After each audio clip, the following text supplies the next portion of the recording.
Bismillahirrahmanirrahim. Assalamualaikum warahmatullahi wabarakatuh. Sahabat, saudara yang dirahmati oleh Allah Subhanahu wa taala. Alhamdulillah, di akhir bulan Sya'ban ini Allah masih memberikan kita nikmat sehat walafiat. Semoga kesehatan ini berlanjut sampai Allah pertemukan kita dengan bulan Ramadan. Salawat salam kita limpah curahkan pada Nabi Muhammad SAW. Nabi pernah ditanya kenapa banyak beramal soleh, terutama puasa di bulan Sya'ban ini. Kemudian Nabi katakan, bulan ini adalah bulan yang paling banyak dilalaikan oleh manusia. Dan aku ingin sekali ketika amal selama 1 tahun ini dilaporkan kepada Allah Subhanahu wa taala, aku sedang berpuasa. Maka hadirin jamaah yang dirahmati oleh Allah, ini adalah bulan di mana seluruh amal soleh kita dilaporkan kepada Allah Subhanahu wa taala. Maka hendaknya kita banyak beramal soleh di bulan ini. Di antaranya adalah banyak berdoa agar Allah pertemukan kita dengan bulan Ramadan. Di antara doa yang Nabi ajarkan adalah Allahumma ahillahu alaina bil yumni wal iman. Ya Allah, sampaikanlah hilal bulan Ramadan itu kepada kami dalam kelapangan hati, kelapangan jiwa, wassalamati wal Islam. Fisik yang sehat ya Allah, jauh dari berbagai macam virus penyakit.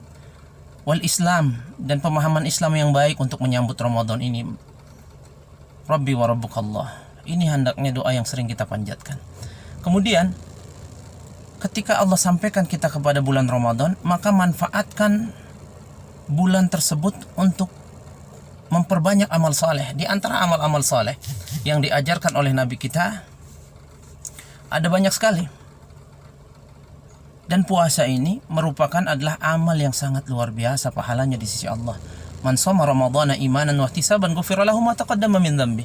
Siapa yang puasa Ramadan dengan keimanan dan mengharap pahala dari Allah, maka dosa-dosanya akan diampuni oleh Allah Subhanahu wa taala. Dan barang siapa yang berpuasa, fala yarfus wala yafsuk, jangan berkata-kata jorok, jangan berkata-kata kotor, jangan mencaci maki, jangan mengumpat, jangan gibah, jangan namimah. Falaisa lillah, Allah tidak butuh sedikit pun fima an yada'a ta'amahu wa syarabahu. Allah tidak butuh sedikit pun kita meninggalkan makan dan minum kita ketika lisan kita masih belum bisa kita jaga. Kemudian amalan yang kedua yang Nabi ajarkan di bulan Ramadan adalah qiyam Ramadan atau salat tarawih bahasa gampangnya.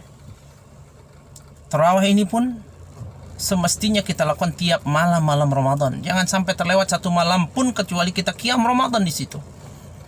Man qama Ramadan, siapa yang salat tarawih imanan wa ihtisaban, dengan keimanan yang memuncak, keimanan yang penuh pada Allah Subhanahu wa taala, wa ihtisaban, mengharap ridho hanya dari Allah, ghufira lahu ma taqaddama min dzambi, dosa-dosanya pun akan diampuni oleh Allah Subhanahu wa taala. Akan tetapi Nabi juga pernah katakan, kam min qaimin, berapa banyak orang yang melakukan qiyam Ramadan, orang yang melakukan salat tarawih, banyak sekali jumlah mereka. Laisa lahu min qiyamihi, enggak dapat pahala illa sahar wa ta'ab, kecuali capek dan begadang saja. Kenapa? Karena salatnya, tarawihnya tidak mengerti yang dibaca, tidak tahu yang dilakukan, tidak sesuai dengan yang diajarkan oleh Nabi kita Muhammad SAW. Maka perlu dari sekarang kita memahami bacaan-bacaan sholat itu.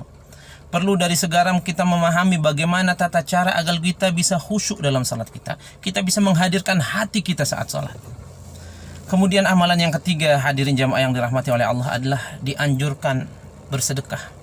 Nabi Muhammad SAW adalah orang yang paling dermawan.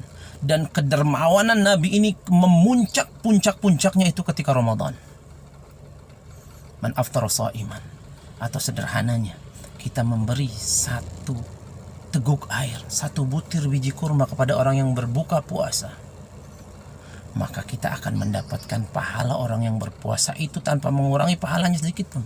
Maka bagaimana ketika 1 dus air mineral kita sumbangkan kepada orang, ketika 1 kilo atau 1 bingkisan kurma kita bagikan kepada orang itu, berapa orang yang makan di dalam keluarganya, maka seluruh amal soleh orang-orang itu akan dikopi dan dikirim ke kita yang membagikan.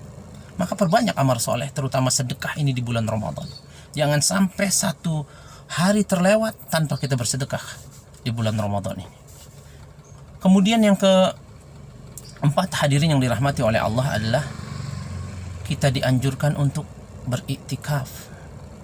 Atau sebelum beriktikaf, yang keempat adalah untuk memperbanyak tilawatil Quran, memperbanyak baca Quran. Di dalam sebuah buku kecil yang atau kita sebutkan dengan kutip, buku kecil yang ditulis oleh Dr. Amir Faisal, dia mengutip tentang pahala menghatamkan satu kali Al-Quran di bulan Ramadan itu, dihitung jumlah alifnya berapa, jumlah baknya berapa sampai akhir, dan kemudian dikalikan. Seandainya satu kali hatam saja maka pahalanya 27 juta. Maka bagaimana kalau kita hatam 2, 3, 4 sampai berkali-kali? Maka tidak salah ketika Imam Syafi'i menghatamkan 60 kali dalam sebulan itu. Maka minimal sekali kita harus hatam sekali saja. Syukur-syukur bisa 2, 3, 4 kali. Dan yang terakhir, jamaah yang dirahmati oleh Allah, ketika Allah masih memberikan, nanti masjid-masjid misalnya sudah dibuka, Allah masih takdirkan kita bisa beritikaf, mari kita beritikaf. Kita mendekatkan diri di akhir bulan Ramadan, karena ini adalah 10 hari terakhir, ini adalah babak final, di mana kaum muslimin sebagian besar sudah mulai meninggalkan masjid. Maka kita datangin masjid, seandainya masjid itu sudah dibuka, kita beritikaf, memohon kepada Allah Subhanahu wa Ta'ala agar Ramadan kita diterima dan seluruh amal soleh kita diterima. Nabi katakan, ragima anfu rajulin minkum man adraka Ramadan falam yughfar lahu. Nabi katakan, sejelek-jelek manusia yang pernah Allah ciptakan di kolong langit ini adalah orang yang Allah takdirkan ketemu dengan Ramadan sementara tidak dimanfaatkan Ramadan ini dengan baik, dan dosa-dosanya belum diampuni oleh Allah. Itu adalah sejelek-jelek manusia. Mudah-mudahan Allah pertemukan kita dengan Ramadan, dan mudah-mudahan kita bisa memaksimalkan amal saleh kita di bulan Ramadan ini. Aqulu qawli hadza wa astaghfirullah li wa lakum wal afu minkum. Wassalamualaikum warahmatullahi wabarakatuh.